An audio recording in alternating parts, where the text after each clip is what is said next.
और उसमें आप रखते हैं, ठीक है, और बिल्कुल प्रॉपर्ली अरेंज करके, क्योंकि जो सिंक भरा होता है ना गंदे बर्तनों से, इससे एक तो जरासीम आते हैं, दूसरा ये जो कॉकरोच का मसला होता है जो अक्सर खवातीन फिर परेशान होती हैं, उसके लिए टोटके ढूंढ रही होती हैं, जो किचन में कॉकरोच हो गए हैं, कॉकरोच पता नहीं कहाँ से आ जाते हैं, कॉकरोच तो वो यहीं से ही आते हैं मेरी बहनों। ये जब आप बर्तन छोड़ देती है ना किचन में और सिंक में उनको रख देते हैं मैले बर्तनों को ओवरनाइट, तो उससे क्या होता है सबसे ज्यादा कॉकरोच की पैदावार वहां से होती है। सो इन चीजों से बचने के लिए बजाय इसके बाद में आप टोटके ढूंढते फिर इनका पहले ही सद्देबाप कर लें, ये चीजें पहले होने ही ना दें। सो इसलिए कोशिश करें कि रात में अपना किचन साफ सुथरा करके बर्तन धो के और फिर से और चीजों को ढांप के, लेकिन ये चीज तो आपको सुन्नत से भी वाज़ेह है और आपने अक्सर ही पढ़ा कि रात को ना बर्तन को ढांप के सोना चाहिए। पानी का बर्तन है खुला नहीं छोड़ना।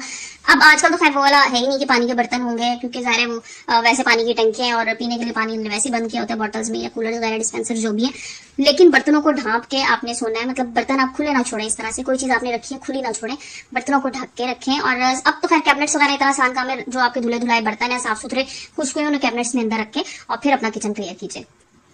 अच्छा, फिर जो है ना कुछ घरों में आपने देखा होगा हर वक्त ना अंधेरा रहता है, अंधेरा अंधेरा, लाइट्स जो है ना वो जनाब मगरिब के टाइम भी नहीं जलानी, ये वाले काम ना करें। देखें डिम लाइट्स अच्छी लगती हैं, बहुत अच्छी लगती हैं और बहुत तेज लाइट्स नहीं होनी चाहिए, लेकिन कम से कम इतनी म्याना रवि इतना एतदाल तो ये चीज नजर तो आ रही हो। तो इसलिए स्पेशली शाम में जब मगरिब का टाइम हो, और हमने हमेशा से अपने घरों में देखा है कि जो 2 वक्त मिल रहे होते हैं ना तो लाइट्स ऑन कर देते हैं, तो उस टाइम पे रोशनी कीजिए अपने घरों में। आपके घरों में अल्लाह पाक खैर बरकत रखे, आपके घरों को हंसता बसता आबाद खुशहाल रखे। तो घरों में रोशनी खुशहाली की निशानी होती है। आबाद होने की जो जगह होती है ना, जो आबाद जगह होती है वहाँ पे रोशनी होती है, अंधेरा नहीं होता। और मगरिब टाइम स्पेशली लाइट्स ऑन कर दीजिए, अपने किचन की लाइट ऑन कीजिए, अपने कमरों की लाइट्स ऑन कीजिए। जरूरी नहीं है कि मुस्तकिल आप ऑन ही रखें, बिजली नहीं जाया करनी, मैं ये नहीं कह रही, लेकिन ये कि थोड़ी देर के लिए जब तक मगरिब की अज़ानें वगैरह खत्म हो जाए उसके बाद लाइट्स आप बेशक जो आप नॉर्मली लाइट्स ऑन है लाउंज वगैरह की जो भी आप रखते हैं वो ऑन रखिए, एक्स्ट्रा ऑफ कर दीजिए, लेकिन बहरहाल मगरिब के टाइम पे लाइट्स अपनी ऑन रखिए ताकि रोशनी रहे आपके घर में। अच्छा, फिर एक और चीज बताऊं, एक और आपने काम करना है कि अपने घरों में ना जो बेडशीट्स और कर्टन्स वगैरह ना ये हमेशा लाइट कलर की लीजिए, बड़ा अच्छा इफेक्ट आता है। आपको ना खुद से पॉजिटिविटी फील होना शुरू होगी जब आपने लाइट कलर की बेडशीट बिछाई होंगी या आपके कर्टन्स लाइट कलर के होंगे। चिफ्ते चमाड़ते जो कलर्स होते हैं ना, चिफ्ते चमाड़ते किस्म के, मतलब भरी प्रिंट की बेडशीट्स हैं, उसमें रेड कलर भी आ रहा है, उसमें ऑरेंज भी आ रहा है, उसमें अजीब अजीब से कलर्स आ रहे हैं। वैसे अच्छी लगती है, नो डाउट के डार्क कलर की बेडशीट्स भी अच्छी लगती हैं, लेकिन चले कभी कभी के लिए अच्छा है आप बिछा लें, या जिनके घरों में छोटे बच्चे स्पेशली उन माओं को होता है कि बच्चे जल्दी मैली कर देते हैं तो तब बिछा लें, लेकिन कोशिश यही कीजिए कि लाइट कलर की बेडशीट्स बिछाएं। अच्छा, इससे ना आपको खुद ब खुद बड़ी अच्छी सी फीलिंग आना शुरू हो जाएगी। अभी ना बेडशीट्स के अलावा एक और चीज बताऊं, वॉलपेपर्स का बड़ा ट्रेंड है आजकल। तो हम लोग नए घर बनवा रहे होते हैं, नए घर क्या पुराने घर में हम रेनोवेट कर रहे होते हैं, वॉलपेपर्स लगा लेते हैं। वॉलपेपर्स भी लाइट कलर्स के लगाएंगे। मैं अभी जिस घर में हूँ ना, आपने अक्सर मेरी वीडियोस में देखा होगा वॉलपेपर्स लगे हुए, क्योंकि मेरा तो रेंटेड हाउस है, मैं इसमें चेंजिंग नहीं कर सकती, जैसे पहले लगा हुआ था वैसे ही है। बट इसमें भी ना मुझे ऐसा लगता है थोड़ा सा डार्क कलर है एक रूम में, और मुझे पर्सनली नहीं पसंद डार्क कलर्स, लेकिन बहरहाल गुजारा करना है तो ये बात है। लेकिन कोशिश करें कि लाइट कलर के ना आप कर्टन्स और बेडशीट्स और अगर वॉलपेपर्स आपने लगाए हुए अपने कमरे में तो वो भी लाइट कलर्स के ही सिलेक्ट कीजिए। अच्छा जी, नेक्स्ट पॉइंट की तरफ जाने से पहले आप लोगों का मैं बहुत बहुत शुक्रिया अदा करना चाहूंगी, जो लोग मुझे इतना ज्यादा प्यार करते हैं, इतने पॉजिटिव मुझे कमेंट्स करते हैं, इतना पॉजिटिव फीडबैक आता है। यकीन कीजिए मेरा हौसला, मेरी मोटिवेशन बढ़ाने में आप लोगों का शायद 110% हाथ है, 100% से भी ज्यादा। और मेरी बहुत प्यारी सब्सक्राइबर्स, मेरी बहुत प्यारी व्यूअर्स मुझे इतने अच्छे कमेंट्स करती हैं, आप सब लोगों का बहुत बहुत शुक्रिया।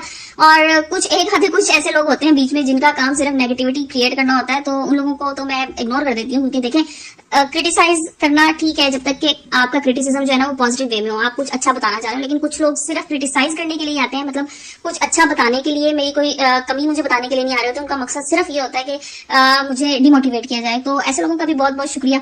चीजों को पॉजिटिव वे में देखना शुरू करें और मेरी जहां गलतियां मुझे जरूर बताया करें। मैं हमेशा कहती हूँ कि गलती मुझे जरूर बताएं और मैं उसको ओवरकम करने की कोशिश करूंगी। और एक और चीज के जिन लोगों ने अपना चैनल सब्सक्राइब नहीं किया, जल्दी से चैनल को सब्सक्राइब कर लीजिए और बेल आइकन को भी साथ प्रेस कर दीजिएगा। वीडियो पसंद आए तो लाइक एंड शेयर भी कीजिएगा। चलते हैं अगले पॉइंट की तरफ। अच्छा जी, नेक्स्ट पॉइंट ये कि डी क्लटरिंग की आदत डालिए। घरों में जो एक्स्ट्रा चीजें पड़ी हुई है ना, उनसे जान छुड़ा लें प्लीज। हम लोग क्या करते हैं, हमने ना एक्स्ट्रा इतना सामान इकट्ठा किया होता है जिन्हें हमें खुद भी नहीं पता होता इसकी हमें क्या जरूरत है। ये टूटा फूटा सामान, टूटा हुआ फर्नीचर, ये चीजें ना घर में निरी नहुसत है। मैं आपको बड़े आसान अल्फाज में बताऊं, जो चीज आपके इस्तेमाल में नहीं है, आपको लगता है इसने इस्तेमाल नहीं होना कभी भी, ये टूटी हुई है, अब आपने और आपको ये पता है इसने कभी जुड़ना भी नहीं है, ना इसे किसी ने जुड़वाना है, उसको उठा के फेंक दें। अगर वो किसी काम आ सकती है, वो इस हालत में है कि कुछ इस्तेमाल कर सकता है तो किसी को दें, लेकिन अगर वो इस हालत में कि इस्तेमाल के काबिल है तब दे दें जिससे किसी की जरूरत पूरी हो जाए। अदरवाइज अपना टूटा हुआ सामान खुदारा फेंक दें, किसी के सर ना थोपें, जिसको खुद बेचारे को उसको लेके उसको सही करवाने में उससे ज्यादा पैसे लग जाए जितनी उसकी असल कीमत है। तो किसी दूसरे को भी वही चीज दें जो इस काबिल हो के वो इस्तेमाल कर सकते हैं। बट अपने घर से ना ये सारा कूड़ा कचरा निकाल के फेंक दें, जो एक्स्ट्रा चीजें आपको लगती है ना निकाल दें। मैं तो कहती हूँ अगर आपको लगता है ना आपके किचन में एक्स्ट्रा बर्तन हुए हैं उनको भी निकाल दें, जो आपको लगता है इस्तेमाल नहीं होने। अब मैंने नए बर्तन ले लिए, अभी पुराने मेरे इस्तेमाल में नहीं है, उनको भी निकाल दीजिए। जो आपको लगता है कि एक्स्ट्रा फर्नीचर है मैंने नया ले लिया या कुछ ऐसा है पड़ा हुआ जो कि मेरे इस्तेमाल में नहीं आ रहा, साल से पड़ा हुआ, खुदारा निकाल दें। ये जो हम लोगों ने चीजों के साथ दिल लगा लिया ना कि इससे फलां बंदे की यादें वाबस्ता है, इससे फलां बंदे की यादें वाबस्ता है, खुदा का वास्ता है, यादें इंसानों के साथ होती हैं, यादें चीजों के साथ नहीं होती। ये बात अपने ज़हन में ले आए। हम लोगों ने ये बड़ा गलत काम किया है। हम लोग इंसानों को तो पूछते नहीं है, हम उनसे रिलेटेड चीजों को लेके बैठे रहते हैं। इंसानों को पूछना शुरू कर दें। इस दुनिया में लोगों को पूछें, लोगों को जरूरत है आपकी, चीजों को जरूरत नहीं है आपकी। आपको चीज की जरूरत है, इस्तेमाल कर लें, जिस चीज की नहीं है उसे फेंक दें उठा के।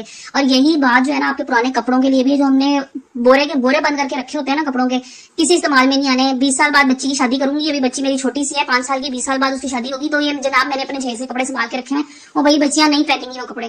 कोई बहुत अच्छी ऐसी चीज है जो आपकी बड़ी अच्छी बनी हुई है, जो आपको ऐसा लगता है कि ये उस टाइम पे भी चल सकती है, काम खराब नहीं हुआ, उसको बिल्कुल संभाल के रखें। मैं ये नहीं कह रही साइड से निकाल के फेंक दें, लेकिन जो चीजें आपको लगता है कि मैंने खुद नहीं इस्तेमाल की, क्यों रख रही है उसको उठा के, क्यों संभाल के रख रहे हैं उसको, किसी जरूरतमंद को दे दें, आज किसी काम आ जाए, मत संभाल के रखें। अक्सर कपड़े हमने ये सोच के रखे होते हैं कल मैं स्मार्ट हो जाऊंगी, पहन लूंगी, नहीं पहनेंगी, नए बना लेंगी। तो जनाब ये थी मेरी आज की वीडियो। आई होप आप लोगों को पसंद आई होगी। सो फिर से वही बात, वीडियो पसंद आए तो लाइक एंड शेयर कर दीजिएगा। इंशाल्लाह कल एक नए टॉपिक नई वीडियो के साथ आएंगे। जब तक के लिए अपना बहुत सा ख्याल रखें, अपने प्यारों का ख्याल रखिएगा, मुझे दुआ में याद रखें। जज़ाकल्लाह, टेक केयर एंड अल्लाह हाफिज।